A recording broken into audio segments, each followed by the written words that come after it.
Bodoland students union নৰ ফালৰ পৰা এটা ভাল প্ৰয়াস লৈছে BPFৰ মানে চিফ হাগ্ৰামা মহিলাৰ ইনিচিয়েটিভটো মই ভাল পাইছোঁ তেওঁ সামাৰ কোচিং কেম্প আৰম্ভ কৰিছে 9 আৰু 10ৰ কাৰণে এই সামাৰ কেম্পে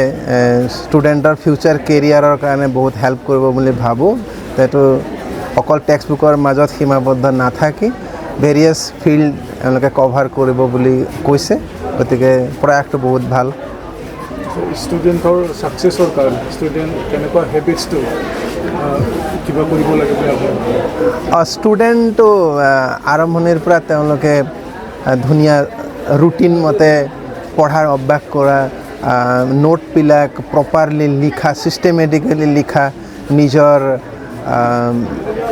টেক্সট বুকবিলাক ভালকৈ ৰখা সেইবিলাক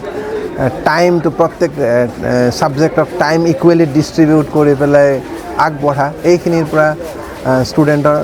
ভাল হ'ব আৰু টিচাৰসকলেও এই বিষয়ত তেওঁলোকক ট্ৰেইন আপ কৰিব লাগিব বহীটো কেনেকৈ ৰাখিব ক'ত কেনেকৈ কুৱেশ্যনটো কেনেকৈ লিখিব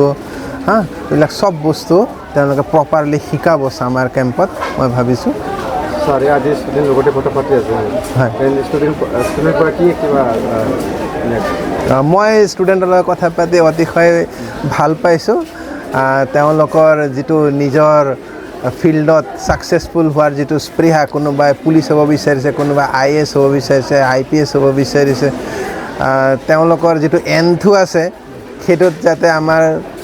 স্কুল সমাজ সবেই তাত সহযোগ কৰিব লাগে যাতে আমাৰ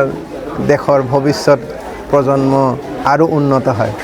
ষ্টুডেণ্টবিলাক সমাজৰ লগত জড়িত থাকিব লাগে বুলি আপুনি ভাবে নেকি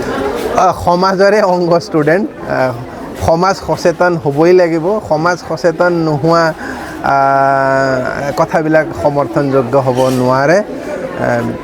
সমাজৰ পৰা যিহেতু আমি ল'ম সমাজক আমি দিম সেইটোৱে আমাৰ মটিভ হোৱা উচিত स्टुडेन्ट इउनियन जे रेजिस्टार बड'लेण्ड स्टुडेन्ट इउनियना दिनै बेवहाय जि फ्रि कचिं फोरोंनो नाजादों बेयाव सारा कर्डिनेटर हिसाबै मा बुंगोन सार सेन्ट्रेल कमिटि BPF आरो central committee BSU Bodoland student union बिथांमोननि इन्सट्राक्सन हिसाबै BTCनि गासै मोनबा डिस्ट्रिक्टआव गोबां जायगायाव दाख्लैनिफ्राय आरम्भ खालामदों फ्रि सामार कचिं केम्प बेयाव 9-10 लादों अबावबा आरो अबेबा जायगायाव 12खौबो लादों 12नि बेसिकेलि साइन्सखौ आरो दा बिनिनो असिलायै जोंनि गहपुरावबो आंखौ कअर्डिनेटर दायथ' हरनानै मोननै जायगायाव खालामनांगौ होनना बुंहरनायलाय जोङो बेयाव गहपुरनि माने जोंनि BSU आरो सम्पूर्ण दाजोबनाय जायाखै जायखौ दायथ' होथों जायखौ लानानै बानायनो नागिरदों आरो इउथ BPF जाय दा दंथ'यो बिसोरनो माबा सिजेलै माने अर्गेनाइज भाबै नङाब्लाबो बिसोर सानैसोखौ लानानैनो बे मोननै केम्पखौ बानायनाय जादों मोनसे जाबाय गहपुरनि राजगड़ केम्पास आरो मोनसेया दैमालु केम्पास बेयाव जोंहा GK गुरुदेव कालीचरण ब्रह्म स्कुलनि केम्पासाव खालामनाय जागोन दा बेयो 12थायाव बेयाव बेखेवनाय जागोन दा बे मा साबजेक्ट लानाय जादों ओरैनो दा जोङो माने इन्सट्राक्सनाथ' मेथ्स साइन्स इंलिश बेनिफ्राय जों बेयाव नाथाय ओरैबायदि मोनसे अबजार्भ खालामदों मेथ्स साइन्सआव बिराद मोजां मार्क्स मोनबाबो स्टुडेन्टसफ्रा माने ससियेल स्टाडिसाव एसे खम मोननाय जादों आरोना बेनिखायनो सिरियास बे मेटारा मानो होनबा जोंनि गासै पार्सेन्टेजखौ माने ससियेल साइन्सआ बोख्लायनानै होयो बेनिखायनो ससियेल स्टाडिसनि जि माखासे साबजेक्टफोरखौ एसे डिफारेन्टलि नायनांगौ गथ'फोरजों स्टुडेन्टसफोरजों डिफारेन्टलि एप्रोच खालामनायनि गोनांथि दं होनना सानदों आरो जों कअर्डिनेटरब्लाबो आङो मोननैबो माबायाव आं गावनो माने माबा खालामबाय थागोन नायबाय थागोन सम आंबो ट्राइ खालामगोन जे ससियेलखौ प्रब्लेमा स्टुडेन्टआ ससियेल स्टाडिसखौ बोरै प्रब्लेम मोनदों बेखौ एसे बुजिनो सेस्था खालामनो नागिरदों जों जिहेथु जों प्रब्लेमखौ बुजिब्लासो बिनि सलिउसनखौ होनो हागोन ओंखायनो जोङो बे ससियेल स्टाडिसखौबो लाफानाय जादों बेयाव दिनै बे सुबिदाखौ नायनो थाखाय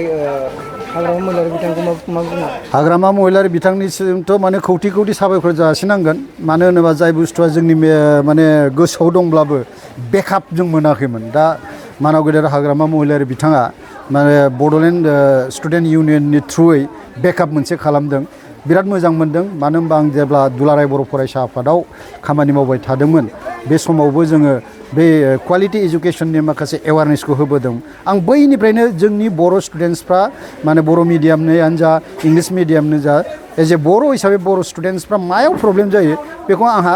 मोनसे एक्सपिरियेन्स दं बेनिखायनो बे फिल्डआव जोबोद खामानि मावनायनि गोसो दंमोन दिनै माने हाग्रामा महिलारि बिथाङा गावनो माने इनिसियेटिभ लानानै मोनसे दायथ' होनायखाय सिनसियारलि एसे मावलांनो थाखाय सेस्था खालामदों